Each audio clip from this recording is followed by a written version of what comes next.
주식시장에서 슈퍼개미가 되는 사람과 깡통을 차는 사람의 차이는 단 한 가지. 바로 파는 타이밍을 아느냐 모르느냐에 달려 있습니다. 이 말을 듣고 흠칫하셨다면 오늘 영상 절대 놓치지 마시길 바랍니다. 왜냐하면 지금부터 말씀드릴 내용은 월스트리트 역사상 가장 성공한 투자 전략가로 손꼽히는 윌리엄 오닐이 50년 가까운 세월 동안 수만 개의 종목을 추적하고 분석해서 만들어낸 그야말로 주식 투자의 필승 공식이기 때문입니다. 윌리엄 오닐은 증권업계 최초로 개인적으로 방대한 데이터베이스를 구축한 사람이었고 가치 투자와 차트 분석이라는 서로 상극처럼 보이는 두 세계를 하나로 묶어낸 유일무이한 투자자였습니다. 그가 만들어낸 두 가지 수익화 모형은 훗날 수많은 개인 투자자들의 인생을 바꿔놓았고 지금 이 순간에도 전 세계 트레이더들의 필독 원칙으로 자리 잡고 있습니다. 오늘 영상 하나만 제대로 이해하고 여러분의 것으로 만드신다면 여러분의 주식 계좌도 완전히 다른 궤도에 오를 수 있다고 확신합니다. 먼저 이 투자법을 관통하는 가장 중요한 질문부터 던져보겠습니다. 여러분은 혹시 차트를 활용한 투자를 그저 사기나 허황된 수수라고 생각하고 계신가요? 아니면 반대로 오로지 가치 투자만이 진짜 투자이고 나머지는 다 가짜라고 믿고 계신가요? 결론부터 말씀드리면 둘 다 절반의 진실만 알고 계신 겁니다. 차트만 보고 투자하는 것은 마치 백미러만 보면서 운전하는 것과 같이 대단히 위험한 행동입니다. 하지만 반대로 차트를 아예 무시하고 투자하는 것도 마찬가지로 위험합니다. 뭐든지 균형이 중요하고 한쪽으로 치우치면 반드시 탈이 나게 마련입니다. 지금부터 설명드릴 내용은 기본적 분석과 기술적 분석을 절묘하게 결합해서 수익 관리와 위험 관리를 동시에 잡아내는 방법입니다. 가장 먼저 알아두셔야 할 개념은 바로 손잡이가 달린 컵 모양입니다. 이름만 들으면 다소 생소하실 수 있지만 일단 한번 눈에 익으면 여러분이 보는 거의 모든 차트에서 이 모양이 계속 눈에 들어오게 될 겁니다. 주가가 상당한 상승을 이룬 뒤에 완만하게 U자형으로 조정을 받으면서 컵 모양을 만들고 그 다음 짧은 기간 동안 손잡이 부분을 형성한 뒤 다시 위로 뚫고 올라가는 패턴입니다. 여기서 여러분이 반드시 기억하셔야 할 핵심은 이 모양이 만들어지기 전에 최소 30% 이상의 확실한 주가 상승이 먼저 있었어야 한다는 사실입니다. 아무런 상승 없이 그냥 옆으로 기다가 만들어진 모양은 컵이 아닙니다. 반드시 강한 상승 이후에 자연스러운 에너지 축적 과정을 거쳐야 진짜 컵 모양이 완성됩니다. 컵의 깊이도 매우 중요한 신호입니다. 일반적으로 이전 고점 대비 12에서 15%, 많게는 33% 정도까지 하락 규정을 받는 것이 정상적인 범위입니다. 만약 시장 전체는 10%밖에 하락하지 않았는데 어떤 종목이 35에서 40%씩 급락한다면 이것은 반드시 조심해야 할 신호입니다. 상대적으로 하락폭이 작을수록 좋은 종목이라는 뜻이고 반대로 시장보다 훨씬 크게 떨어지는 종목은 모양 자체가 느슨하고 신뢰도가 떨어진다고 봐야 합니다. 그리고 컵의 바닥은 반드시 둥근 U자형이어야 합니다. 뾰족한 V자 모양으로 급락했다가 급반등하는 형태는 좋은 신호가 아닙니다. 왜냐하면 둥근 바닥이 만들어지는 동안 마음 약한 투자자들이 하나둘 지쳐서 매도하고 결국 끝까지 버틴 강한 손들만 남아서 다음 상승을 이끌어가기 때문입니다. 이제 손잡이 부분을 살펴보겠습니다. 손잡이는 반드시 컵의 상단, 그러니까 이전 고점과 컵 바닥의 중간 지점보다 위쪽에서 만들어져야 합니다. 형성되는 기간은 보통 1에서 2주 정도이고 이 시기에는 거래량이 눈에 띄게 급감하는 것이 정상입니다. 여기서 정말 중요한 포인트가 하나 나옵니다. 손잡이 부분에서 주가가 계속 올라가는 쐐기형 모양이나 옆으로 계속 횡보하는 모양을 보인다면 이것은 신고가 경신에 실패할 가능성이 매우 높다는 경고 신호입니다. 반드시 저점이 조금씩 낮아지면서 힘을 응축하는 모습이 나와야 건강한 손잡이입니다. 그리고 손잡이가 형성되는 동안 주가는 반드시 60일 이동평균선 위에 위치해 있어야 합니다. 이 조건이 무너지면 아무리 예쁜 컵 모양이라 해도 신뢰도가 크게 떨어집니다. 그렇다면 정확히 언제 매수 버튼을 눌러야 할까요? 바로 이 부분이 오늘 영상에서 가장 짜릿한 핵심입니다. 손잡이 부분의 전고점을 돌파하는 순간, 그러니까 손잡이 윗부분을 뚫고 올라가는 바로 그 지점이 정확한 매수 시점입니다. 그런데 여기서 반드시 확인해야 할 조건이 하나 더 있습니다. 바로 거래량입니다. 매수 지점에서는 하루 거래량이 평소 평균보다 최소한 40에서 50% 이상 증가해야 합니다. 만약 새로운 시장 주도주라면 200%, 500%, 심지어 1000%까지 거래량이 폭증하는 경우도 결코 놀라운 일이 아닙니다. 이렇게 거래량이 평균을 크게 웃돈다는 것은 10중8구 기관 투자자들이 조용히 매집하고 있다는 강력한 증거입니다. 그런데 아이러니하게도 일반 투자자의 대부분은 바로 이 시점에 겁을 먹고 매수를 주저합니다. 두려움이 극에 달한 바로 그 순간이 실제로는 최고의 기회라는 사실. 이것이 진짜 투자 대가와 개미 투자자를 가르는 결정적인 차이입니다. 거래량 하나만 제대로 읽어낼 수 있어도 여러분은 시장의 흐름을 남들보다 한 발 앞서 읽을 수 있게 됩니다. 주가가 후퇴하는데 거래량이 바짝 마른다는 것은 강한 매도 압력이 없다는 뜻이고, 반대로 주가가 상승하는데 거래량이 폭발적으로 증가한다는 것은 개인이 아닌 기관의 대규모 매수가 들어오고 있다는 신호입니다. 대량 거래를 수반하며 주가가 상승한 뒤 몇 주간 거래량이 급격히 줄어드는 흐름도 상당히 긍정적인 신호로 해석할 수 있습니다. 반대로 거래량이 최대치를 기록했는데 더 이상 주가가 오르지 못하고 옆으로 기거나 하락 전환한다면 이것은 상당히 위험한 경고음입니다. 시세를 주도하던 세력이 슬슬 물량을 넘기고 있다는 뜻일 가능성이 높기 때문입니다. 이런 흐름을 매일매일 관찰하고 기록하는 습관을 들이신다면 어느 순간부터 여러분의 눈에도 시장의 리듬이 선명하게 보이기 시작할 겁니다. 이제 손잡이 달린 컵 모양과 함께 반드시 짝을 이루어야 하는 또 하나의 핵심 무기를 소개해드리겠습니다. 바로 캔슬림이라는 7가지 원칙입니다. 차트 하나만 보고 투자하는 것은 절대로 완전한 투자법이 될 수 없습니다. 아무리 예쁜 모양이 나와도 그 기업의 내실이 뒷받침되지 않으면 그 상승은 오래가지 못합니다. 그래서 캔슬림 원칙을 반드시 함께 확인해야 진짜 대박 종목을 걸러낼 수 있습니다. 첫 번째는 최근 분기 실적입니다. 직전 한두 분기의 주당 순이익 증가율이 전년 같은 기간 대비 최소 25%에서 50% 이상 늘어난 종목을 찾아야 합니다. 10에서 12% 정도의 미미한 성장으로는 절대 충분하지 않습니다. 성공하는 주식을 고를 때 이 조건이야말로 가장 중요한 첫 번째 관문이라고 할 수 있습니다. 두 번째는 연간 이익 증가율입니다. 최근 몇 년 동안 꾸준히 순이익이 증가해온 기업, 특히 연평균 이익 증가율이 25% 이상인 종목을 주목해야 합니다. 폭발적인 주가 상승을 앞둔 최고의 종목들은 대개 5년 연속으로 순이익이 늘어난 이력을 가지고 있었습니다. 자기자본이익률 역시 매우 중요한데 최소 17% 이상을 기준으로 삼는 것이 바람직합니다. 세 번째는 새로움입니다. 시장의 판도를 바꿀 만한 신제품이나 새로운 서비스, 혹은 경영혁신이나 우호적인 사업 환경 변화가 있는 기업을 찾아야 합니다. 이런 변화가 주가를 신고가로 밀어올리는 강력한 촉매제 역할을 합니다. 네 번째는 수요와 공급입니다. 발행 주식 수가 지나치게 많은 대형주보다는 유통 물량이 적당한 종목이 훨씬 빠르고 강하게 상승하는 경향이 있습니다. 그리고 경영진이나 회사 자체가 자사주를 꾸준히 매입하고 있다면 이것은 굉장히 긍정적인 신호로 해석할 수 있습니다. 부채 비율이 낮은 기업일수록 더욱 안전합니다. 다섯 번째는 주도주 여부입니다. 업종 내에서 최고의 실적을 내는 상위 두세 개의 종목만 골라서 매수하는 것이 원칙입니다. 소외된 종목이나 부진한 실적을 보이는 종목은 아무리 저렴해 보여도 절대 쳐다보지 말아야 합니다. 여섯 번째는 기관 투자자의 뒷받침입니다. 주식시장에서 주가를 밀어올리는 가장 큰 수요의 원천은 결국 기관입니다. 기관 투자자의 보유 종목 수가 최근 분기 들어 꾸준히 늘어나고 있는지 확인하는 것이 중요합니다. 마지막 7번째는 시장의 방향성입니다. 아무리 앞선 6가지 조건을 완벽하게 갖췄다 하더라도 전체 시장의 흐름이 하락세로 접어들었다면 보유 종목의 대부분은 결국 지수와 함께 무너지게 됩니다. 그래서 지금 시장이 상승세인지 하락세인지를 판단하는 것이 모든 원칙 중에서도 가장 앞서야 할 전제 조건입니다. 여기서 여러분이 한 가지 의문을 가지실 수 있습니다. 이렇게 공식이 명확하다면 누구나 돈을 벌 수 있는 것 아니냐는 생각 말입니다. 하지만 주식 투자에 완벽하게 정형화된 공식은 존재할 수 없습니다.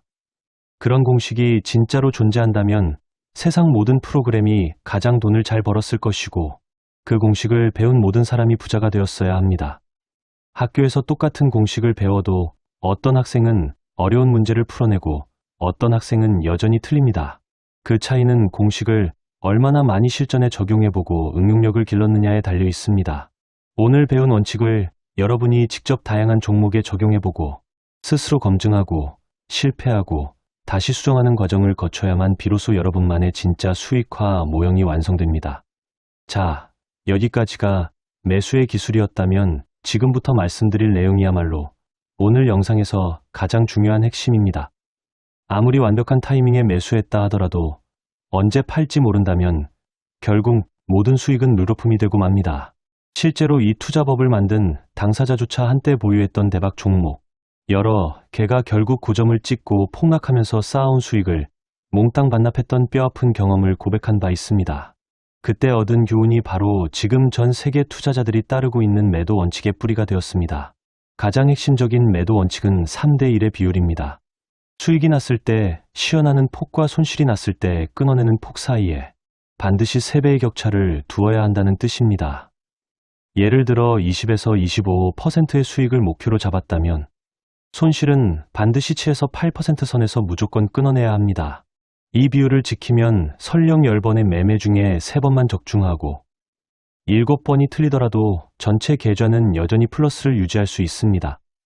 이것이야말로 아무리 판단이 틀려도 절대 무너지지 않는 계좌를 만드는 비밀입니다. 그렇다면 왜 하필 7에서 8%일까요? 매수 가격에서 이 수준까지 떨어졌다는 것은 여러분의 판단이 틀렸을 가능성이 매우 높다는 명백한 징후입니다. 여기서 머뭇거리지 말고 즉시 손절해야 합니다. 만약 이 원칙을 무시하고 계속 버티다가 손실이 25%, 33%를 넘어 50%까지 불어난다면 어떻게 될까요? 원금을 회복하기 위해서는 무려 100%의 상승이 필요해집니다. 반토막이 난 계좌를 원래대로 되돌리려면 2배가 올라야 한다는 뜻입니다. 이것이 바로 손절을 미루면 미룰수록 회복이 기하급수적으로 어려워지는 무서운 수학적 함정입니다. 실제로 많은 투자자들이 우량주라는 이유로 혹은 가격이 싸졌다는 이유로 계속해서 물타기를 하다가 결국 회복 불가능한 수준까지 계좌가 무너지는 경우를 수도 없이 목격할 수 있습니다. 이익을 시현하는 시점도 명확한 기준이 있습니다. 매수 가격에서 20에서 25% 상승했다면 상승세가 아무리 강해 보여도 원칙적으로는 매도를 고려해야 합니다. 왜냐하면 대부분의 종목은 이 정도 상승한 뒤에는 다시 조정을 받으면서 새로운 바닥을 다지는 흐름을 보이기 때문입니다. 다만 여기에는 아주 중요한 예외 조항이 하나 있습니다. 만약 상승세가 너무나 강력해서 불과 1에서 3주 만에 20%가 폭등했다면 이때는 곧바로 팔지 말고 최소한 8주 이상은 보유해보는 것이 좋습니다. 이렇게 폭발적인 초기 상승세를 보이는 종목이야말로 나중에 2배, 3배 이상 오르는 진짜 대박 주식으로 성장할 가능성이 크기 때문입니다. 이런 종목은 60일 이동평균선 아래로 살짝 떨어지는 정도의 조정은 충분히 견뎌낼 수 있어야 합니다. 여기서 재미있는 통찰 하나를 말씀드리겠습니다. 3에서 6개월이라는 짧은 기간 동안 20%의 수익을 올리는 것이 1년 내내 물려서 겨우 20%를 버는 것보다 훨씬 더 효율적인 투자입니다. 한 해에 이런 매매를 2번만 반복해도 연간 44%가 넘는 수익률을 만들어낼 수 있습니다. 큰 것 한 방을 노리기보다는 이렇게 짧고 굵게 안타를 여러 번 치는 전략이 실제로는 훨씬 더 현실적이고 안정적인 결과를 만들어냅니다. 주가가 정점에 다다랐다는 것을 미리 알아차리는 신호들도 존재합니다.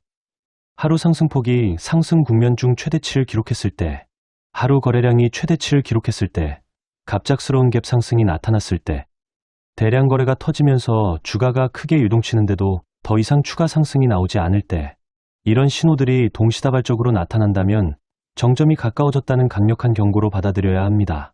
특히 흥미로운 점은 상승 마지막 국면에서 갭 상승이 자주 나타난다는 사실입니다. 큰 폭의 갭 상승이 나온 뒤 하루나 이틀 뒤에 진짜 고점이 형성되는 경우가 매우 흔합니다. 시장에 있는 모든 사람이 열광하고 흥분해서 몰려드는 바로 그 순간, 아이러니하게도 거품은 터지기 시작합니다. 모두가 좋다고 입을 모아 말할 때는 이미 늦었다는 사실을 반드시 명심하셔야 합니다. 매도 원칙에서 한 가지 더 강조드리고 싶은 부분이 있습니다. 바로 펀더멘털이 아무리 좋아 보여도 미리 팔아야 한다는 역설적인 원칙입니다. 시장의 큰손들은 대개 기업의 실적에 문제가 겉으로 드러나기 훨씬 전에 이미 조용히 주식을 처분해버립니다. 그래서 매도 판단을 내릴 때는 재무제표나 뉴스 같은 펀더멘털 요소보다 차트에서 나타나는 기술적 신호를 훨씬 더 신뢰해야 합니다. 주가 하락은 언제나 펀더멘털이 약해지고 있다는 사실을 먼저 예고하는 선행지표이기 때문입니다. 포트폴리오를 관리하는 방식에서도 매우 중요한 통찰이 있습니다. 여러 종목을 보유하고 있을 때 사람들은 본능적으로 수익이 난 종목을 먼저 팔아서 이익을 확정 짓고 손실이 난 종목은 계속 들고 가려는 경향을 보입니다. 하지만 이것은 완전히 거꾸로 된 행동입니다.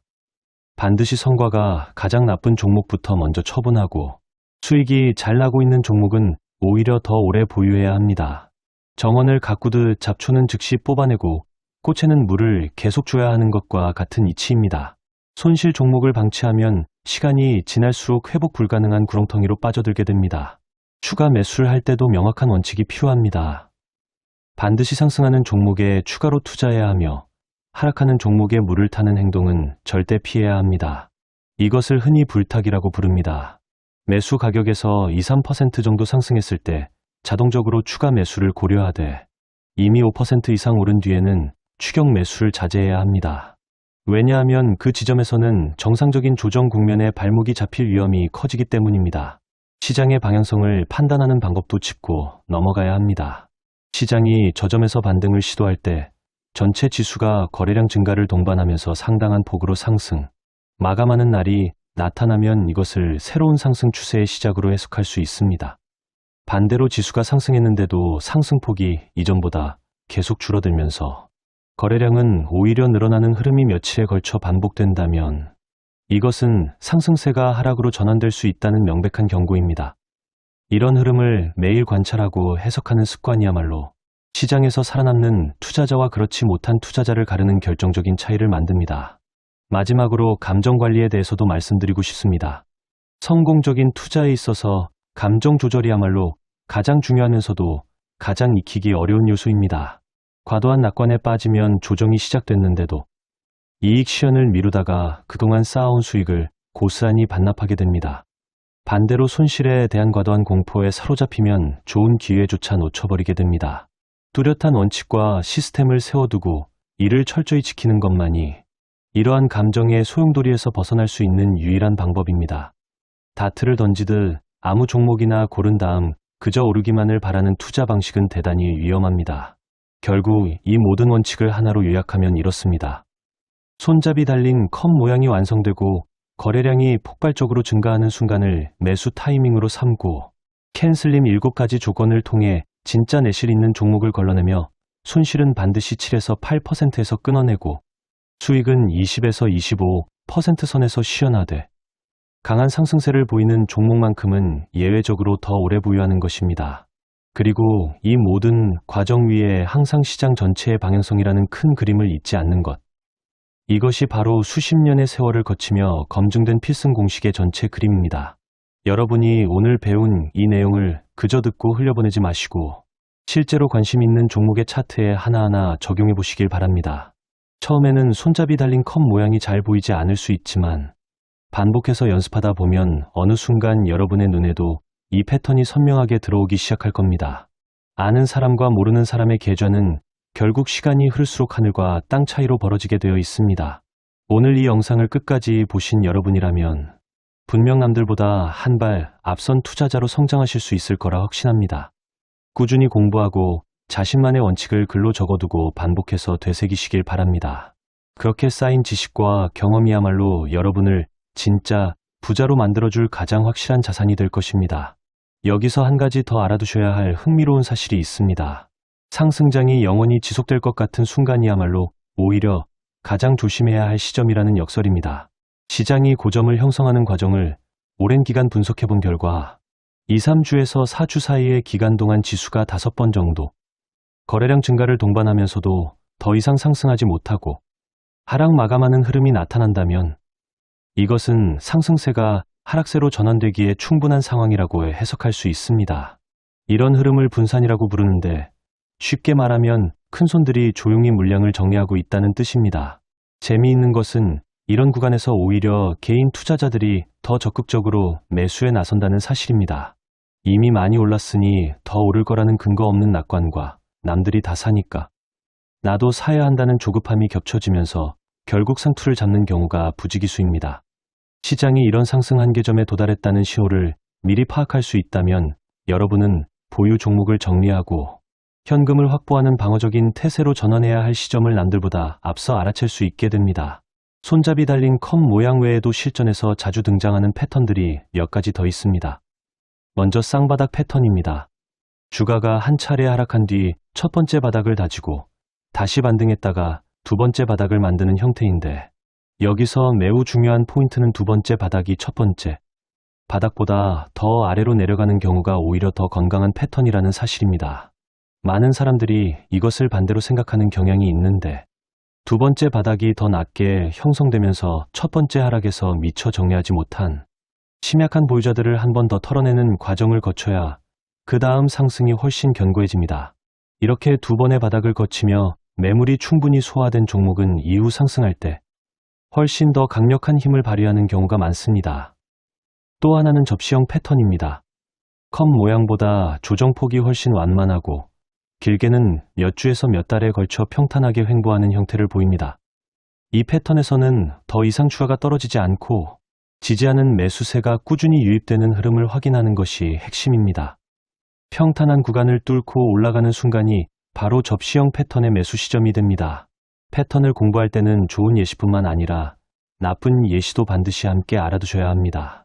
손잡이 부분이 아래로 내려가면서 힘을 응축해야 정상인데, 만약 손잡이가 위로 계속 밀려 올라가는 형태를 보인다면 이것은 절대 좋은 신호가 아닙니다.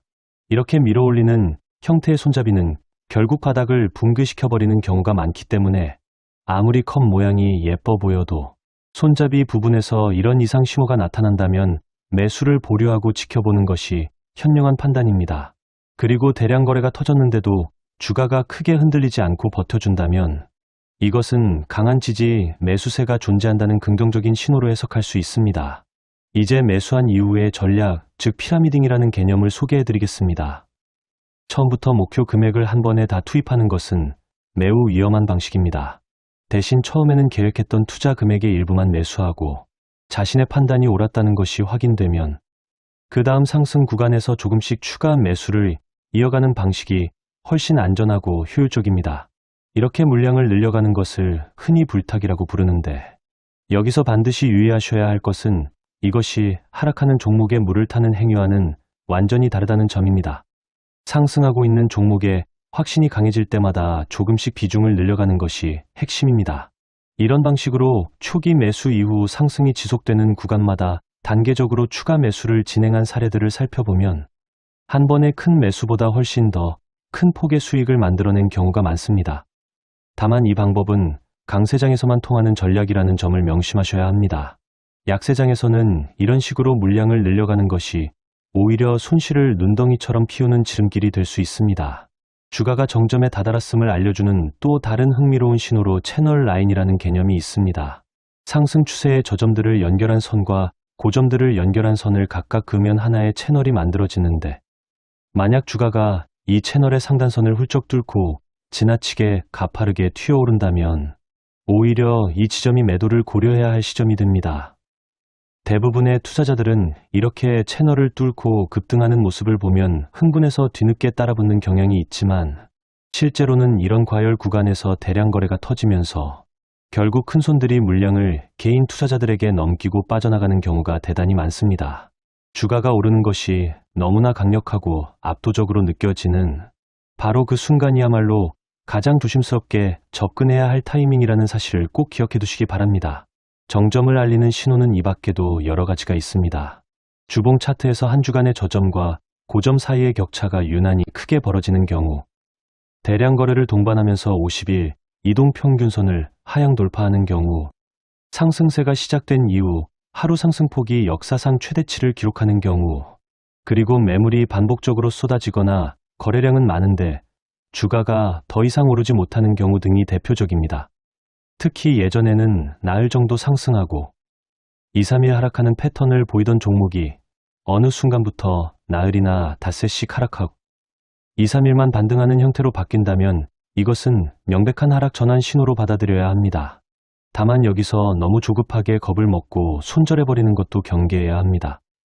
매수한 종목의 약 40% 정도는 매수. 지점 근처까지 다시 후퇴하는 것이 지극히 정상적인 움직임이기 때문입니다. 손절매 기준선, 즉 매수 가격에서 8에서 10% 이내로 정한 그 선에 도달하지 않았다면 조급해하지 말고 인내심을 갖고 지켜볼 필요가 있습니다. 때로는 여러 주가 지나야 서서히 다시 반등하는 흐름을 보이기도 하기 때문에 기다릴 줄 아는 사람만이 결국 큰 돈을 벌 수 있다는 사실을 꼭 마음에 새기시길 바랍니다. 매물벽이라는 개념도 반드시 짚고 넘어가야 할 중요한 원칙입니다. 하락세를 겪은 주식이 다시 상승하려는 과정에서 특정 가격대의 강한 저항대를 만나는 경우가 있는데, 이것은 고점 부근에서 몰린 투자자들이 본전만 회복하면 바로 팔아버리려는 심리가 집단적으로 작용하기 때문입니다. 조정을 마친 상승 종목에서 대량 거래가 터지면서 주가가 크게 요동치는 손바뀜 현상이 나타난다면 이 지점은 매수를 특히 조심해야 하는 구간입니다. 결국 차트라는 것은 숫자의 나열이 아니라 그 안에 담긴 수많은 투자자들의 심리와 욕망, 두려움이 고스란히 반영된 그림이라는 사실을 다시 한번 생각해 보시면 좋겠습니다. 이제 조금 더 실전적인 이야기로 넘어가 보겠습니다. 성공적인 투자자로 성장하기 위해서는 사후 분석이라는 습관이 반드시 필요합니다. 매매를 끝낸 뒤에는 반드시 스스로에게 몇 가지 질문을 던져봐야 합니다. 적절한 시점에 매수했는데 심리적인 압박 때문에 너무 일찍 팔아버리지는 않았는지, 명확한 매도 신호를 놓쳐서 뒤늦게 팔지는 않았는지, 내가 매도한 이후 주가가 어떤 흐름을 보였는지 등을 꼼꼼하게 되짚어보는 과정입니다. 이런 분석을 통해 자신의 약점을 정확히 파악하고 그 약점 한두 가지에 집중해서 원칙을 세우고 글로 적어두는 것이 매우 효과적입니다. 원칙이 너무 많고 복잡하면 오히려 실전에서 지키기 어려워지기 때문에 자신에게 가장 취약한 부분부터 하나씩 보완해 나가는 방식이 훨씬 현실적입니다. 투자에서 감정을 다스리는 것은 기술 이상으로 중요한 능력입니다. 희망이라는 감정은 과도한 낙관으로 이어지기 쉽습니다. 시장이 끝없이 오를 것이라는 확신에 사로잡히면 이익 실현의 적기를 놓치고 결국 애써 쌓아온 수익을 시장에 다시 돌려주게 됩니다. 반대로 공포라는 감정은 특히 초보 투자자들을 자주 괴롭힙니다. 혹시나 손실이 날까 두려운 마음에 정작 매수해야 할 순간에 머뭇거리거나 이미 세워둔 원칙조차 지키지 못하고 흔들리게 됩니다. 뚜렷한 매도 원칙을 세우고 이를 기계적으로 따르는 습관이야말로 이런 불안과 공포를 다스리는 가장 확실한 방법입니다. 그리고 탐욕이라는 감정은 잘못된 결정을 더 큰 잘못된 결정으로 이어지게 만드는 가장 위험한 요소입니다. 한동안 계속되는 성공의 취해 원칙을 어기기 시작하면 아주 짧은 시간 안에 그동안 쌓아온 모든 것을 잃어버릴 수도 있습니다. 실제로 오랫동안 정해진 원칙을 철저히 지키며 상당한 수익을 쌓아온 투자자가 어느 순간 자신감이 지나쳐 손절 기준을 느슨하게 풀어버렸다가 뼈아픈 손실을 겪고 나서야 원칙의 소중함을 다시 깨닫게 되는 경우도 실제로 종종 발생합니다. 이런 경험을 거치고 나면 오히려 더 확고한 원칙을 세우고 감정에 휘둘리지 않는 단단한 투자자로 거듭나게 됩니다. 특히 큰 수익을 안겨준 종목과 지나치게 감정적인 애착을 형성하는 것은 매우 위험한 태도입니다. 꿈의 포트폴리오라 불릴 만큼 크게 불어난 종목을 보유했던 투자자가 그 상승이 영원할 것이라 믿고 방심하다가 약세장이 찾아왔을 때 얼마나 무섭게 되돌아갈 수 있는지 전혀 예상하지 못해서 결국 이익의 대부분을 반납해야 했던 사례도 있습니다. 이런 경험을 통해 얻은 교훈은 명확합니다. 어떤 종목을 아무리 좋아하더라도 절대로 그 종목과 사랑에 빠져서는 안 된다는 것입니다. 원칙은 언제나 감정보다 앞서야 합니다. 투자는 흔히 요리에 비유되곤 합니다. 아무리 좋은 재료가 있어도 정확한 조리법을 꼼꼼하게 따르지 않으면 근사한 결과를 얻을 수 없는 것처럼 투자 역시 명확한 원칙을 따라야만 감정에 휘둘리지 않고 꾸준한 수익을 낼 수 있습니다. 시장은 상승할 수도 있고 하락할 수도 있고 그저 옆으로 횡보할 수도 있습니다. 이 세 가지 가능성을 항상 염두에 두고 각각의 상황에 맞는 대응 계획을 미리 세워둔다면 한 가지 시나리오에만 매몰되지 않고 훨씬 더 유연하고 민첩하게 시장에 대응할 수 있게 됩니다. 그리고 트레이딩의 성과는 결국 마음가짐에서 시작된다는 사실도 꼭 기억해 두시길 바랍니다. 훌륭한 투자자일수록 운동이나 산책, 명상처럼 긴장을 풀고 정신을 맑게 유지하는 자신만의 루틴을 갖고 있는 경우가 많습니다. 매매가 잘 풀리지 않을 때는 억지로, 시장에 매달리기보다 잠시 거리를 두고 마음을 정리하는 것도 매우 지혜로운 선택이 될 수 있습니다. 투자에서 성공하기 위한 3가지 핵심 요소를 정리해 보겠습니다. 첫째는 시점 선택입니다. 항상 시장 전체의 흐름을 먼저 파악하고 그 흐름에 순응해야 합니다. 둘째는 종목 선택입니다. 앞서 말씀드린 원칙들을 기준으로 삼아 상승하는 우량 종목을 골라내야 합니다. 셋째는 자금 관리입니다. 처음에는 작은 규모로 시작해서 실력이 검증되고 자신감이 쌓이면 점점 투자 규모를 늘려가는 것이 안전합니다. 특히 시장보다 빠르게 상승하는 힘 좋은 종목을 선택해야 하며 하락하는 종목에 물을 타는 행위는 절대 피해야 한다는 원칙은 아무리 강조해도 지나치지 않습니다.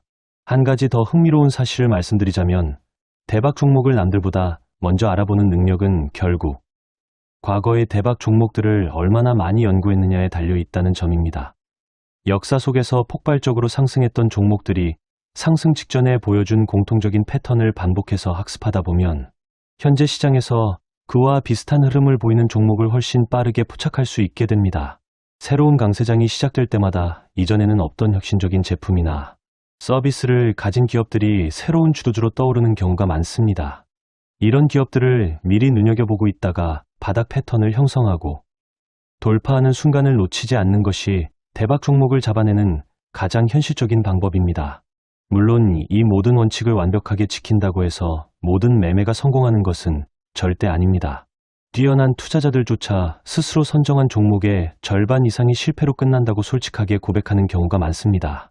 하지만 이들이 꾸준히 좋은 성과를 낼 수 있는 이유는 손실을 철저하게 제한하면서 소수의 대박 종목을 제대로 관리했기 때문입니다. 결국 투자의 승패를 가르는 것은 얼마나 자주 맞추느냐가 아니라 틀렸을 때 얼마나 빠르게 손실을 끊어내고 맞았을 때 얼마나 크게 수익을 극대화하느냐에 달려 있다는 사실을 다시 한번 마음에 새기시길 바랍니다. 마지막으로 강조하고 싶은 것은 꾸준함입니다. 주식시장은 살아 숨쉬듯 끊임없이 움직이고 변화하는 곳이기 때문에 한번 원칙을 배웠다고 해서 그것으로 끝나는 것이 아니라 계속해서 공부하고 경험을 쌓아가며 자신의 약점을 보완해 나가야 합니다. 성공한 투자자들은 예외 없이 끝없는 공부를 통해 자신의 실력을 개선해 나갑니다. 오늘 말씀드린 손잡이 달린 컵 모양과 캔슬림 원칙, 그리고 3대 1의 손익 비율이라는 3가지 핵심 무기를 여러분의 것으로 완전히 소화시키신다면 시장이 어떤 방향으로 움직이든 흔들리지 않고 자신만의 원칙으로 대응할 수 있는 단단한 투자자로 성장하실 수 있을 것입니다. 인내심을 갖고 꾸준히 공부하며 항상 준비 태세를 갖추고 계신다면 모든 뉴스가 끔찍하게 들려오는 것 같은 순간에도 여러분 앞에는 반드시 새로운 기회가 다시 찾아올 것입니다. 사람들은 왜 항상 자신이 사면 떨어지고 자신이 팔면 오르는 마법 같은 저주에 걸려 있다고 느낄까요? 오늘 이 이야기를 끝까지 들으신다면 여러분은 그 저주가 아니라 그저 눈에 보이지 않는 신호를 놓친 결과였다는 사실을 알게 되실 겁니다. 지금부터 말씀드릴 내용은 50년 가까운 시간 동안 미국 월가에서 검증되어 온 주식 투자 사계절 이론입니다. 이 이론 하나만 제대로 이해하셔도 여러분은 앞으로 어떤 종목을 만나든 지금 사야 할 때인지 지금 도망쳐야 할 때인지 스스로 판단할 수 있는 눈을 갖게 되실 것입니다. 많은 투자자들이 뉴스에서 좋은 소식이 나올 때 주식을 사고 나쁜 소식이 나올 때 주식을 팝니다. 그런데 신기하게도 그렇게 투자한 사람들의 계좌는 대부분 마이너스를 벗어나지 못합니다. 왜 그럴까요? 이유는 간단합니다. 좋은 소식이 세상에 알려질 때는 이미 주가에 그 소식이 다 반영되어 있는 시점이기 때문입니다. 반대로 나쁜 소식이 알려질 때는 이미 주가가 바닥을 다지고 있는 시점일 확률이 높습니다. 그래서 뉴스를 보고 투자하는 사람은 항상 한 박자 늦게 되는 것입니다. 오늘 소개해 드릴 이 이론을 만든 사람은 재무제표나 실적표 같은 숫자보다 주가 그 자체가 그리는 흐름을 훨씬 더 신뢰했던 인물입니다. 그는 이렇게 말했습니다. 초보 투자자에게 재무제표는 아주 소량의 독약과도 같다고요. 이 말은 재무제표가 필요 없다는 뜻이 아니라 재무제표만 보고 판단하면 정작 가장 중요한 타이밍을 놓치게 된다는 뜻입니다. 실제로 아무리 뛰어난 애널리스트라 해도 어떤 회사의 진짜 속사정을 완벽하게 파악하는 것은 거의 불가능에 가깝습니다. 하지만 주가 그래프는 다릅니다. 주가 그래프는 그 회사를 둘러싼 모든 투자자들의 심리와 자금 흐름이 매일매일 투표한 결과이기 때문에 오히려 재무제표보다 정직할 때가 많습니다. 오늘 여러분께 알려드릴 핵심은 딱 하나입니다. 모든 주식은 예외 없이 4개의 국면을 순환하며 움직인다는 것입니다. 이 4개의 국면을 제대로 구분할 줄 아는 사람과 구분하지 못하는 사람 사이에는 계좌잔고에서 어마어마한 차이가 벌어지게 됩니다. 실제로 주식 투자로 큰 부를 이룬 수많은 고수들이 하나같이 입을 모아 말하는 것이 있습니다. 복잡한 이론, 화려한 지표 다 필요 없고 결국 주가는 크게 4단계를 돌고 돈다는 사실 하나만 체득하면 시장이 훨씬 쉬워진다는 것입니다. 30년 넘게 주식시장에서 산전수전 다 겪은 어느 투자돼가는 파동이론이니 여러 가지 복잡한 분석법을 다 써봤지만 결국 가장 실전에서 쓸모 있었던 것은 이 4단계 순환 이론이었다고 고백하기도 했습니다. 그만큼 단순하지만 강력한 원리라는 뜻입니다. 첫 번째 국면부터 말씀드리겠습니다. 이 국면은 오랜 하락을 겪던 주식이 마침내 더 이상 떨어지지 않고 옆으로 횡보하기 시작하는 구간입니다. 쉽게 비유하자면 계속 내리막길을 걷던 사람이 드디어 평지에 도착한 상태라고 생각하시면 됩니다. 이 시기에는 팔려는 사람과 사려는 사람의 힘이 팽팽하게 맞서면서 주가가 특정 범위 안에서 오르내림을 반복합니다. 거래량은 점점 줄어들어서 거의 시장에 관심이 식어버린 것처럼 보이기도 합니다. 그런데 흥미로운 점은 이 국면의 후반부에 갑자기 주가는 크게 움직이지 않는데 거래량만 눈에 띄게 늘어나는 순간이 나타날 수 있다는 것입니다. 이것은 그동안 물려있던 사람들이 지쳐서 주식을 던지는데 어디선가 그 물량을 계속 받아주는 큰 손이 있다는 신호일 수 있습니다. 이 신호가 나타나면 여러분은 이 종목에 무언가 큰 변화가 다가오고 있다는 것을 눈치채셔야 합니다. 하지만 이 국면에서 성급하게 매수 버튼을 누르는 것은 초보자들이 가장 많이 저지르는 실수 중 하나입니다. 왜냐하면 이 횡보 국면이 며칠 만에 끝날지 몇 달 동안 이어질지 아무도 알 수 없기 때문입니다. 자금이 이 구간에 오래 묶여 있으면 정작 다음 국면에서 큰 수익을 낼 기회를 놓칠 수도 있습니다. 그래서 진짜 승부는 다음 국면에서 시작됩니다. 두 번째 국면은 진짜 돈을 버는 구간입니다. 오랜 횡보를 마친 주가가 마침내 위쪽 저항선을 강한 힘으로 뚫고 올라가는 순간부터 이 국면이 시작됩니다. 이때 가장 중요한 신호는 거래량입니다. 그냥 슬금슬금 올라가는 것이 아니라 평소보다 눈에 띄게 많은 거래량을 동반하면서 저항선을 통과해야 진짜입니다. 만약 거래량 없이 슬쩍 올라간다면 그것은 가짜 신호일 가능성이 높습니다. 흥미로운 사실은 이렇게 강한 힘으로 돌파가 나오는 시점에 오히려 그 회사에 대한 안 좋은 소식이나 부정적인 이야기가 들려올 때가 많다는 것입니다. 언뜻 보면 이상하게 느껴지실 수 있습니다. 그런데 이것은 시장이 미래를 먼저 반영하는 특성을 가지고 있기 때문입니다. 지금은 나쁜 뉴스가 나오지만 앞으로 회사의 상황이 좋아질 것이라는 사실을 이미 눈치챈 사람들이 먼저 움직이기 시작한 것입니다. 그래서 누군가 특정 종목에 대해 나쁜 이야기를 크게 떠들고 있는데 정작 주가는 꿋꿋하게 오르고 있다면 여러분은 오히려 그 상황을 의심스럽게 다시 살펴봐야 합니다. 돌파가 일어난 뒤에는 거의 대부분 한 번은 다시 가격이 살짝 내려오는 조정이 나타납니다. 이것을 흔히 눌림목이라고 부르는데 많은 투자자들이 이 순간에 겁을 먹고 도망칩니다. 하지만 이때가 바로 두 번째로 좋은 매수 기회입니다. 다만 조건이 하나 있습니다. 이 조정 구간에서는 거래량이 확연히 줄어들어야 합니다. 거래량이 마른 상태로 살짝 내려왔다가 다시 반등하는 흐름을 보인다면 이것은 오히려 건강한 신호입니다. 반대로 조정 구간에서도 거래량이 계속 많다면 위험 신호로 받아들이셔야 합니다. 그리고 이 조정 폭이 좁으면 좁을수록 이후에 나오는 상승은 더 강력해지는 경향이 있습니다. 이 두 번째 국면에서 절대로 잊지 말아야 할 원칙이 있습니다. 매수는 반드시 이 국면의 초반부에 이루어져야 한다는 것입니다. 많은 사람들이 뉴스나 방송에서 특정 종목이 화려하게 조명받는 것을 보고 뒤늦게 뛰어드는데 그 시점은 이미 국면의 후반부인 경우가 대부분입니다. 이미 많이 오른 종목을 뒤늦게 쫓아가는 것을 흔히 상투를 잡는다고 표현합니다. 만약 초반 매수 타이밍을 놓쳤다면 절대 조급해하지 마시고 다음 조정이 올 때까지 기다리시거나 아니면 과감하게 그 종목을 포기하고 다른 기회를 찾으시는 것이 훨씬 현명한 선택입니다. 시장에는 항상 새로운 기회가 널려 있습니다. 놓친 버스를 붙잡으려다 넘어지는 것보다 다음 버스를 기다리는 것이 훨씬 안전합니다. 세 번째 국면으로 넘어가 보겠습니다. 이 국면은 겉으로 보기에 가장 화려하고 가장 유혹적인 시기입니다. 회사에 대한 좋은 소식과 장밋빛 전망이 쏟아져 나오고 방송과 언론에서도 연일 그 종목을 다루기 시작합니다. 실적도 눈에 띄게 좋아지고 모든 지표가 완벽해 보입니다. 그런데 바로 이 순간이 가장 위험한 함정입니다. 왜냐하면 이 시점은 이미 그동안 낮은 가격에 물량을 확보해 두었던 사람들이 조용히 물량을 정리하기 시작하는 시기이기 때문입니다. 겉으로는 매수세가 몰려드는 것처럼 보이지만 사실은 똑똑한 자금이 뒤늦게 뛰어드는 개인 투자자들에게 물량을 넘기고 빠져나가는 구간인 것입니다. 그래서 많은 사람들이 바로 이 국면에서 고점에 물리는 경험을 하게 됩니다. 여러분이 어떤 종목을 뒤늦게 매수했는데 사자마자 떨어지는 경험을 자주 하셨다면 그것은 운이 나빠서가 아니라 바로 이 세 번째 국면의 함정에 걸렸을 가능성이 매우 높습니다. 좋은 뉴스만 보고 따라 들어갔다가 정작 차트의 흐름은 확인하지 않았기 때문에 벌어지는 일입니다. 그래서 차트를 함께 보지 않고 오로지 좋은 소식과 실적만 믿고 뛰어드는 투자자일수록 이상하게 자신이 사면 주가가 떨어지는 경험을 반복하게 되는 것입니다. 이 국면에서는 주가의 등락 폭이 눈에 띄게 커지고 거래량도 크게 늘어납니다.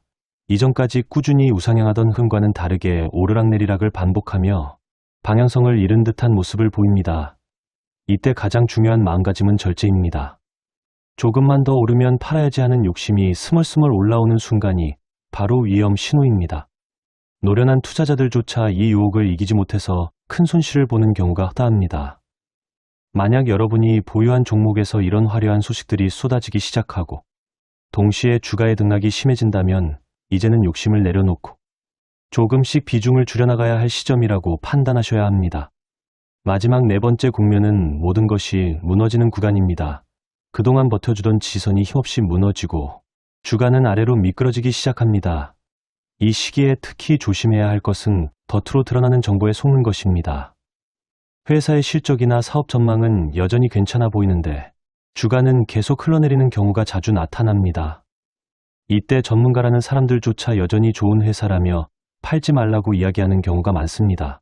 하지만 냉정하게 말씀드리면 이 국면에 접어들었다는 신호가 명확하다면 아무리 겉모습이 훌륭해 보여도 절대 매수하거나 보유해서는 안 됩니다. 오히려 낮아진 가격만 보고 이 정도면 싸다고 판단해서 뛰어드는 사람들이 가장 크게 당하는 시기이기도 합니다.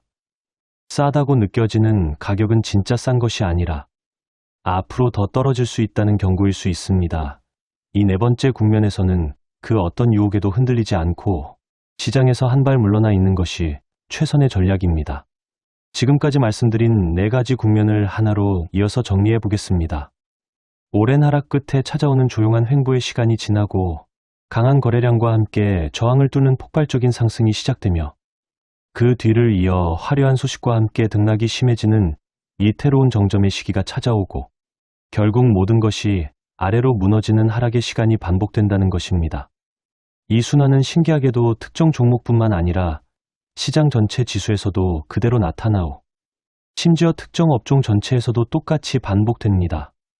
여기서 한 가지 더 중요한 이야기를 덧붙이고 싶습니다. 바로 오르는 흐름을 판단할 때 가장 든든한 나침반 역할을 해주는 것이 장기 이동 평균선입니다. 많은 투자 고수들이 각자 조금씩 다른 기간의 이동 평균선을 활용하지만 공통적으로 강조하는 원칙은 하나입니다. 이장기 이동 평균선이 아래쪽으로 향하고 있는 동안에는 아무리 가격이 매력적으로 보여도 절대로 매수해서는 안 된다는 것입니다. 반대로 이 선이 위쪽을 향하고 있고 주가가 그 위에서 움직이고 있다면 어지간해서는 함부로 팔지 않는 것이 원칙입니다. 이 원칙 하나만 철저히 지켜도 여러분의 승률은 눈에 띄게 달라질 것입니다. 실제로 낮은 가격에 혹해서 장기 이동평균선이 하락하는 종목을 매수했다가 몇 주 몇 달 뒤 왜 그 가격이 낮았는지 뒤늦게 깨닫게 되는 경우가 매우 흔합니다. 가격이 싸다는 것에는 반드시 이유가 있다는 사실을 잊지 마셔야 합니다. 거래량 역시 절대 놓쳐서는 안 될 핵심 요소입니다. 주가가 오를 때 거래량이 함께 늘어나고 조정을 받을 때 거래량이 줄어드는 흐름은 매우 건강한 상승의 증거입니다. 반대로 주가는 오르는데 거래량이 시들시들하다면 그 상승은 힘이 부족한 가짜 상승일 가능성이 큽니다. 특히 저항선을 뚫는 순간에 거래량이 크게 실리지 않는다면 그 돌파는 신뢰하기 어렵습니다. 흔히 실전에서는 직전 일주일 평균 거래량보다 돌파가 일어나는 당일 거래량이 최소 2배 이상 늘어나야 믿을 만한 신호로 받아들입니다. 이 기준 하나만 기억해 두셔도 가짜 돌파에 속아 넘어가는 실수를 크게 줄일 수 있습니다. 또 하나 많은 사람들이 간과하는 부분이 바로 저항의 존재입니다. 주가가 특정 가격대에서 여러 번 부딪히고 밀려났다면 그 가격대에는 물려있는 투자자들이 많다는 뜻이고 이들은 본전이 오면 팔고 나가려는 심리를 가지고 있습니다. 그래서 저항이 여러 번 반복된 가격대일수록 그 벽을 뚫고 올라가기가 훨씬 힘듭니다. 반대로 저항이 거의 없이 깨끗하게 뚫려 있는 종목일수록 상승 탄력이 훨씬 강력합니다. 종목을 고르실 때 이쪽에 저항이 얼마나 적은지를 함께 살펴보시는 습관을 들이시면 훨씬 수월한 상승 흐름을 만나실 수 있을 것입니다. 업종의 흐름도 반드시 함께 살펴봐야 합니다. 아무리 개별 종목이 좋아 보여도 그 종목이 속한 업종 전체가 하락 국면에 있다면 성공 확률은 현저히 낮아집니다. 반대로 특정 업종 전체가 동시에 상승 국면으로 진입하는 흐름이 보인다면 그 안에서 가장 강한 흐름을 보이는 종목을 골라 집중하는 것이 훨씬 효율적인 전략입니다. 어느 순간 특정 업종 안에 여러 종목들이 동시에 힘차게 오르기 시작하는 장면을 목격하신다면 그것은 시장이 여러분에게 보내는 아주 명확한 초대장이라고 생각하셔도 좋습니다. 이런 신호를 놓치지 않고 붙잡는 사람과 그냥 지나쳐버리는 사람 사이에는 시간이 지날수록 상상 이상의 격차가 벌어지게 됩니다. 마지막으로 투자 성향에 따른 접근법도 짚고 넘어가겠습니다. 오랜 기간 종목을 들고 가는 성향이신 분들은 첫 번째 돌파가 일어나는 초입 구간에서 비중을 크게 실어 매수하고 이후 눌림목에서 나머지를 채워가는 방식이 유리합니다. 반대로 짧은 호흡으로 매매하는 것을 선호하시는 분들은 오히려 눌림목에서 비중을 더 크게 싣는 방식이 잘 맞습니다. 자신이 어떤 성향인지 정확히 알고 그 성향에 맞는 전략을 일관되게 지켜나가는 것이 무엇보다 중요합니다. 오늘은 사고, 내일은 파는 식으로 원칙 없이 흔들리면 아무리 좋은 이론을 알고 있어도 결국 손에 남는 것은 없게 됩니다. 결국 오늘 말씀드린 모든 내용을 한 문장으로 요약하면 이렇습니다. 주가는 언제나 조용한 준비의 시간과 폭발적인 상승의 시간, 그리고 화려하지만 이태로운 정점의 시간과 냉정한 하락의 시간을 순서대로 반복한다는 것입니다. 이 흐름을 알고 투자하는 사람과 모르고 투자하는 사람은 같은 시장에 있어도 전혀 다른 결과를 손에 쥐게 됩니다. 여러분이 지금 보유하고 계신 종목이 있다면 오늘 말씀드린 4가지 국면 중 지금 어디쯤 서 있는지 한번 차분히 떠올려 보시기 바랍니다. 그리고 앞으로 새로운 종목을 만나실 때마다 지금 이 흐름의 어느 지점인지를 먼저 판단하는 습관을 들이시길 바랍니다. 그 습관 하나가 여러분의 투자 인생을 완전히 다른 방향으로 이끌어 줄 것이라고 확신합니다. 지금부터 드리는 이야기는 앞서 말씀드린 4가지 국면 이론을 실제로 써먹기 위한 훨씬 더 구체적인 무기들입니다. 이론만 알고 실전에서 활용하지 못하면 아무 소용이 없습니다. 지금부터는 여러분이 화면 하나만 보고도 지금 이 종목을 사도 되는지 팔아야 하는지 스스로 판단할 수 있도록 훨씬 더 깊이 들어가 보겠습니다. 먼저 많은 분들이 궁금해하시는 부분부터 짚고 넘어가겠습니다. 도대체 상승이 시작되는 진짜 신호와 가짜 신호는 어떻게 구분할 수 있을까요? 이 질문에 대한 답은 생각보다 명확합니다.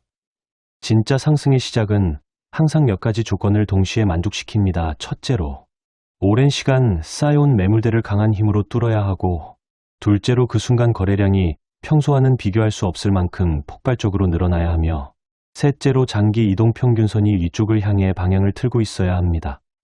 이 3가지 조건이 동시에 충족되지 않은 상태에서 그냥 며칠 오른다고 성급하게 뛰어드는 것은 매우 위험합니다. 반대로 이 3가지 조건이 모두 갖춰졌는데도 사람들이 아직 이 종목에 관심을 갖지 않고 있다면 그것이 바로 여러분에게 남들보다 먼저 기회를 잡을 수 있는 결정적인 순간이 됩니다. 시장은 언제나 뒤늦게 몰려드는 사람들에게는 비싼 값을 치르게 하고 먼저 알아본 사람들에게는 넉넉한 보상을 안겨줍니다.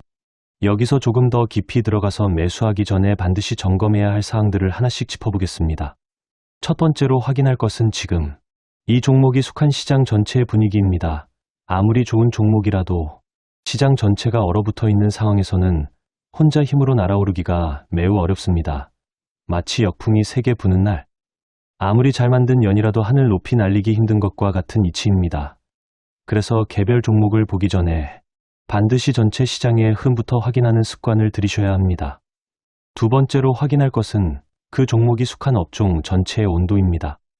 같은 업종 안에서 여러 종목들이 동시에 힘을 받고 있는지, 아니면 그 종목 혼자만 억지로 오르고 있는 것인지를 구분해야 합니다. 혼자 오르는 종목은 언제든 힘없이 꺾일 수 있지만 업종 전체가 함께 오르는 종목은 훨씬 더 단단한 상승 흐름을 만들어냅니다. 세 번째로 확인할 것은 그 업종 안에서도 가장 힘이 센 대장 종목인지 여부입니다. 같은 업종이라도 자금이 몰리는 종목과 소외되는 종목은 극명하게 갈립니다. 굳이 2류, 3류 종목을 붙잡고 있을 필요 없이 가장 힘이 센 종목 하나에 집중하는 것이 훨씬 효율적인 전략입니다. 이제 실전에서 가장 많이 활용되는 패턴 하나를 소개해 드리겠습니다.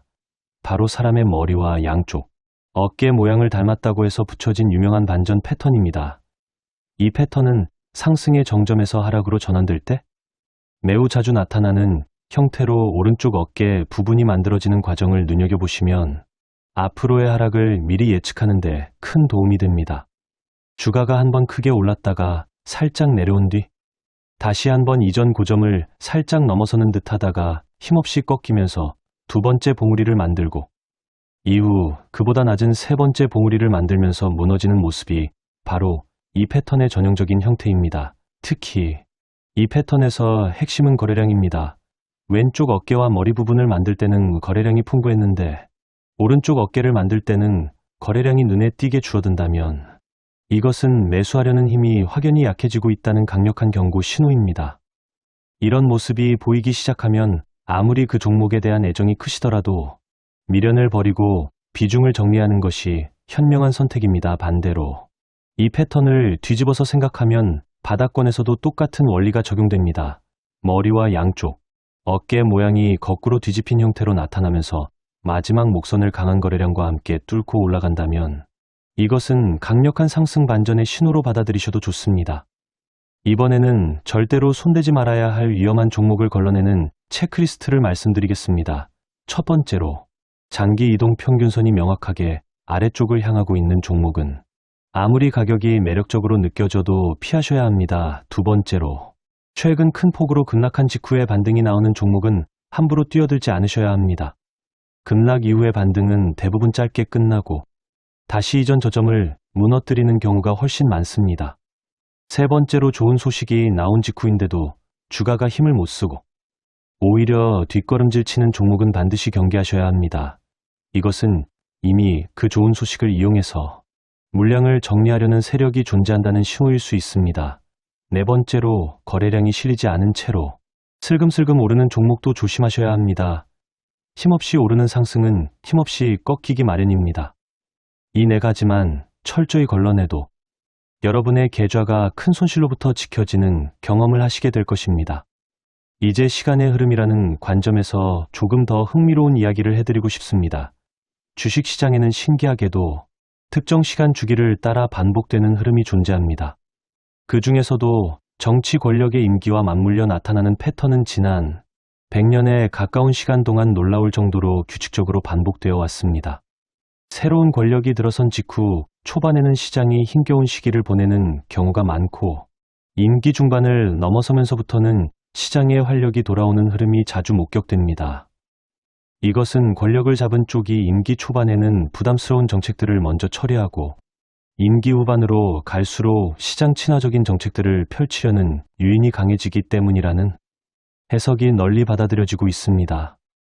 이런 큰 흐름을 미리 알고 있으면 단순히 하루하루의 등락에 일희일비하지 않고 훨씬 여유 있는 마음으로 시장을 바라볼 수 있게 됩니다.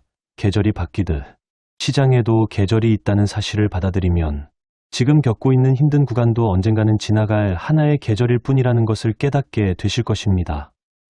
이번에는 조금 더 미묘하지만 정말 중요한 지표 하나를 자세히 설명해 드리고 싶습니다. 바로 특정 종목의 상승률을 시장 전체의 상승률과 비교해서 나타내는 상대 강도라는 개념입니다. 이 지표가 중요한 이유는 단순합니다. 시장 전체가 오를 때 그보다 더 강하게 오르는 종목이야말로 진짜 힘이 있는 종목이기 때문입니다. 반대로 시장 전체는 오르는데 유독 힘을 못 쓰는 종목이라면 아무리 겉으로 그럴듯해 보여도 조심스럽게 접근하셔야 합니다. 이 지표가 특히 유용한 순간은 바로 저항선을 돌파하는 시점입니다. 만약 이 지표가 하락하는 흐름을 보이고 있는 상태에서 돌파가 나온다면 그 돌파는 신뢰하기 어렵습니다. 반면 이 지표가 꾸준히 우상향하는 흐름을 보이고 있는 상태에서 돌파가 나온다면 그것은 훨씬 믿을 만한 신호가 됩니다. 많은 개인 투자자들이 이 개념 자체를 잘 모르고 넘어가는 경우가 많은데 바로 그렇기 때문에 이 지표를 알고 활용하는 사람은 남들보다 한 걸음 앞서 나갈 수 있는 것입니다. 이제 실전에서 겪게 되는 심리적인 문제에 대해서도 솔직하게 이야기해 보겠습니다. 아무리 이론을 완벽하게 이해하고 있어도 실제로 내 돈이 걸린 순간에는 이성적인 판단이 흔들리기 마련입니다. 특히 상승의 정점 구간에서 조금만 더 하는 욕심을 이기지 못해서 결국 고점에서 물량을 다 떠안는 경험을 하신 분들이 정말 많으실 것입니다. 이런 실수를 줄이기 위해서는 미리 나만의 원칙을 세워두고 그 원칙을 기계적으로 지키는 훈련이 반드시 필요합니다. 예를 들어 장기 이동 평균선이 무너지는 순간 무조건 절반은 정리한다는 식의 구체적이고 명확한 원칙을 세워두시면 감정에 휘둘리지 않고 훨씬 냉정한 대응을 하실 수 있게 됩니다. 반대로 하락의 바닥권에서는 공포에 질려서 가장 싼 가격에 팔아버리는 실수도 자주 일어납니다. 이미 네 번째 국면에 접어들어 충분히 하락한 종목을 공포에 질려 던지는 것보다는 애초에 그 국면에 진입하기 전에 미리 비중을 줄여놓는 것이 훨씬 현명한 대응입니다. 결국 투자에서 가장 큰 적은 시장이 아니라 스스로의 감정이라는 사실을 꼭 기억하셔야 합니다. 마지막으로 지금까지 말씀드린 모든 원칙들을 하나의 흐름으로 다시 이어보겠습니다. 시장 전체의 분위기를 먼저 살피고 그 안에서 힘을 받고 있는 업종을 찾아내며 그 업종 안에서도 가장 강한 힘을 보여주는 종목을 골라내는 순서를 거치면 자연스럽게 성공 확률이 높은 종목에 다가갈 수 있습니다. 여기에 장기 이동 평균선의 방향과 거래량의 흐름, 그리고 상대적인 힘의 강도까지 함께 살펴본다면 여러분은 이제 단순히 소문이나 느낌으로 투자하는 것이 아니라 근거를 가지고 판단하는 투자자로 거듭나게 되실 것입니다. 처음에는 이 모든 요소를 동시에 살피는 것이 복잡하게 느껴지실 수 있습니다. 하지만 계속해서 반복해서 연습하다 보면 어느 순간 화면을 보는 순간 자연스럽게 지금 이 흐름이 어떤 상태인지 직관적으로 느껴지는 순간이 찾아옵니다.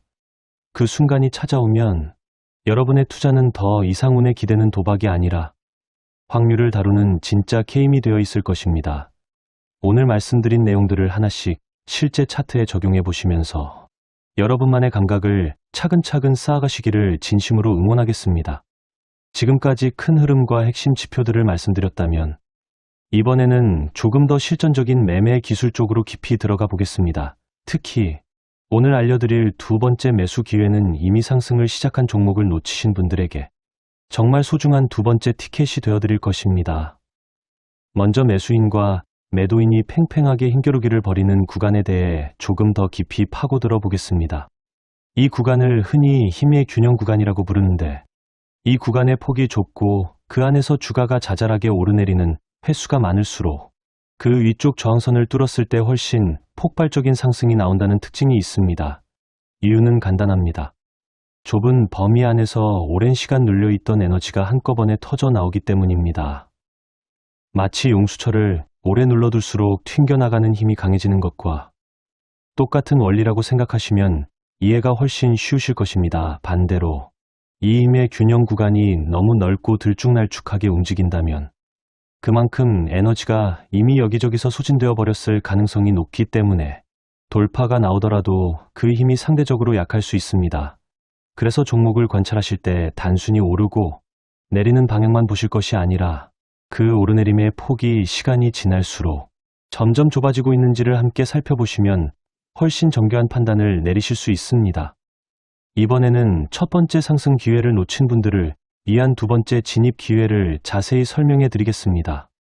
강한 힘으로 상승을 시작한 종목이 어느 정도 오르고 나면 반드시 한 번쯤은 숨고르기를 하면서 이동평균선 근처까지 다시 내려오는 경우가 많습니다.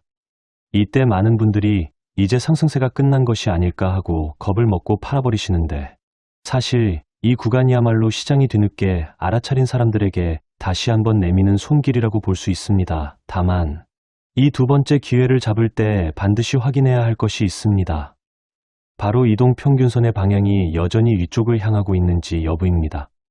만약 교정을 받는 동안 이동평균선이 옆으로 눕기 시작한다면 이것은 단순한 숨고르기가 아니라 이미 힘이 빠지고 있다는 신호일 수 있으니 훨씬 신중하게 접근하셔야 합니다. 또한 이전 고점 부근에서 다시 한번 저항에 부딪히는 모습을 보인다면 이것이 쌍봉 형태로 발전해서 오히려 하락으로 이어질 위험도 함께 염두에 두셔야 합니다. 그래서 두 번째 기회를 노리실 때는 이동평균선이 여전히 살아있는 상승 흐름을 유지하고 있는지, 그리고 거래량이 다시 살아나면서 이전 고점을 가볍게 뛰어넘는지를 함께 확인하는 습관이 반드시 필요합니다. 여기서 투자 성향에 따라 자금을 어떻게 나누어 투입할지에 대해서도 조금 더 구체적으로 말씀드리겠습니다. 오랜 기간 종목을 들고 가는 것을 선호하시는 분이라면 첫 번째 상승이 시작되는 초입에 투입할 자금의 대부분을 미리 실어두고 이후 조정이 왔을 때 나머지 소량을 채워 넣는 방식이 효율적입니다. 왜냐하면 이런 성향의 투자자는 이후 몇 달에 걸쳐 이어질 큰 흐름 전체를 온전히 누리는 것이 목표이기 때문에 초반부터 최대한 많은 물량을 확보해 두는 것이 유리하기 때문입니다. 반대로 짧은 호흡으로 빠르게 치고 빠지는 것을 선호하시는 분이라면 오히려 첫 번째 진입에서는 소량만 투입하고 조정이 왔을 때 훨씬 확실한 신호를 확인한 뒤 나머지 대부분을 투입하는 방식이 훨씬 안전합니다. 이런 성향의 투자자는 확실성을 더 중요하게 여기기 때문에 첫 신호만으로 크게 베팅하기보다는 두 번째 확인 신호까지 기다리는 편이 리스크 관리 측면에서 훨씬 유리합니다. 결국 정답은 하나가 아니라 자신의 성향에 맞는 방식을 찾아서 일관되게 지켜나가는 것에 있습니다. 이번에는 시장이 우리에게 얼마나 명확한 신호를 보내주는지에 대한 흥미로운 이야기를 하나 들려드리고 싶습니다. 어느 순간 특정 업종 안에 속한 여러 종목들이 마치 약속이라도 한 듯 동시에 강한 힘을 받으며 함께 상승하는 장면이 나타날 때가 있습니다. 이때 그 업종 안에서 하락하는 종목은 거의 찾아보기 힘들 정도로 모든 종목이 함께 강세를 보이는 경우도 있습니다. 이런 장면을 목격하게 되면 마치 사탕 가게에 들어선 아이가 된 것처럼 설레는 마음이 들 수밖에 없습니다. 실제로 이런 신호가 나타난 이후 해당 업종에 속한 여러 종목들이 이후 몇 달 동안 수십 %에서 많게는 수백 %에 이르는 놀라운 상승을 기록한 사례들이 반복적으로 존재해왔습니다. 시장은 이렇게 아주 명확한 메시지를 우리에게 던져줄 때가 있습니다. 그런데 안타깝게도 많은 사람들이 이런 신호를 눈앞에 두고도 알아차리지 못하고 흘려보내 버립니다. 그래서 평소에 여러 업종의 흐름을 꾸준히 관찰하는 습관을 들여두시면 이런 결정적인 순간이 왔을 때 절대 놓치지 않고 붙잡으실 수 있게 됩니다. 이제 조금 더 근본적인 이야기를 해보겠습니다. 시장에는 짧게 몇 주 안에 사고 파는 것을 목표로 하는 사람과 최소 몇 달에서 1년 넘게 큰 흐름을 함께 가져가는 것을 목표로 하는 사람이 있습니다. 이 둘 사이에는 우열이 없습니다. 다만 자신이 어느 쪽에 속하는지 명확히 인지하지 못한 채로 어중간하게 투자하는 것이 가장 위험합니다. 예를 들어 짧은 호흡으로 매매하는 것이 자신에게 잘 맞는데도 불구하고 오래 들고 가야 큰 돈을 번다는 막연한 믿음 때문에 손실이 커지는 종목을 억지로 붙잡고 있다가 더 큰 손실을 키우는 경우를 정말 많이 보게 됩니다. 반대로 원래는 긴 흐름을 가져가야 유리한 성향인데 짧은 호흡의 등락에 일희일비하다가 정작 큰 상승의 열매를 앞두고 너무 일찍 팔아버리는 경우도 흔합니다. 그래서 투자를 시작하기 전에 먼저 자신이 하루하루의 등락을 견딜 수 있는 성향인지 아니면 짧은 변동성에도 스트레스를 크게 받는 성향인지를 스스로 냉정하게 판단해 보시는 것이 무엇보다 중요합니다. 위험 관리에 대해서도 조금 더 구체적으로 짚고 넘어가겠습니다. 아무리 완벽해 보이는 신호를 따라 매수했다 하더라도 시장은 언제나 예상을 빗나갈 가능성을 품고 있습니다. 그래서 매수를 하기 전에 반드시 만약 이 판단이 틀렸다면 어느 지점에서 손을 뗄 것인지를 미리 정해두는 습관이 필요합니다. 보통은 매수 근거가 되었던 지지선이나 이동평균선이 무너지는 지점을 기준으로 삼는 것이 합리적입니다. 이 기준을 미리 정해두지 않으면 막상 주가가 예상과 다르게 흘러갔을 때 이러지도 저러지도 못하고 그저 오르기만을 기도하며 손실을 계속 키우게 되는 경우가 정말 많습니다. 반대로 미리 정해둔 기준이 있다면 설령 손실을 보더라도 그 손실을 작게 끊어내고 다음 기회를 준비할 수 있는 여유가 생깁니다. 큰 돈을 버는 투자자들의 공통점은 매번 완벽하게 맞히는 것이 아니라 틀렸을 때 빠르게 인정하고 손실을 작게 유지한다는 것에 있습니다. 시간의 흐름이라는 관점에서 한 가지 더 흥미로운 사실을 알려드리고 싶습니다. 1년 12달 중에서도 유독 자금이 몰리는 시기와 상대적으로 힘이 약해지는 시기가 어느 정도 반복되는 경향이 존재합니다. 물론 이것이 매년 100% 정확하게 들어맞는 것은 아니지만 큰 흐름을 이해하는 참고 자료로는 충분히 가치가 있습니다. 예를 들어 한 해를 마무리하는 시기와 새로운 해가 시작되는 시기, 즈음에는 여러 자금들이 새롭게 포지션을 재편하려는 움직임을 보이면서 특정한 흐름이 반복적으로 나타나는 경향이 관찰되어 왔습니다. 이런 계절적인 흐름까지 함께 고려한다면 여러분은 단순히 지금 이 순간의 차트만 보는 것이 아니라 훨씬 넓은 시야에서 시장을 조망할 수 있게 될 것입니다. 마지막으로 오늘 이야기를 마무리하면서 꼭 전해드리고 싶은 말씀이 있습니다. 시장에서 사고 파는 행위를 하는 사람을 낮잡아 보는 오래된 시선이 여전히 우리 사회 어딘가에 남아있을 때가 있습니다. 하지만 짧은 호흡으로 매매하든 오랜 시간 우직하게 들고 가든 그 방식에 귀천은 없습니다. 중요한 것은 자신에게 맞는 방식을 찾아내고 그 방식 안에서 원칙을 지키며 꾸준히 실력을 쌓아가는 것입니다. 오늘 말씀드린 이 모든 원칙들은 결국 하나의 목표를 향하고 있습니다. 감정에 휘둘리지 않고 근거를 가지고 판단하는 투자자가 되는 것입니다. 처음에는 낯설고 복잡하게 느껴지시더라도 실제 차트를 하나씩 열어보시면서 오늘 배우신 원칙들을 대입해 보시길 바랍니다. 그렇게 몇 번의 훈련을 거치고 나면 어느 순간 화면 속 흐름이 마치 이야기처럼 읽히는 신기한 경험을 하시게 될 것입니다. 그 순간부터 여러분의 투자는 더 이상 불안한 도박이 아니라 스스로 통제할 수 있는 하나의 기술이 되어 있을 것입니다.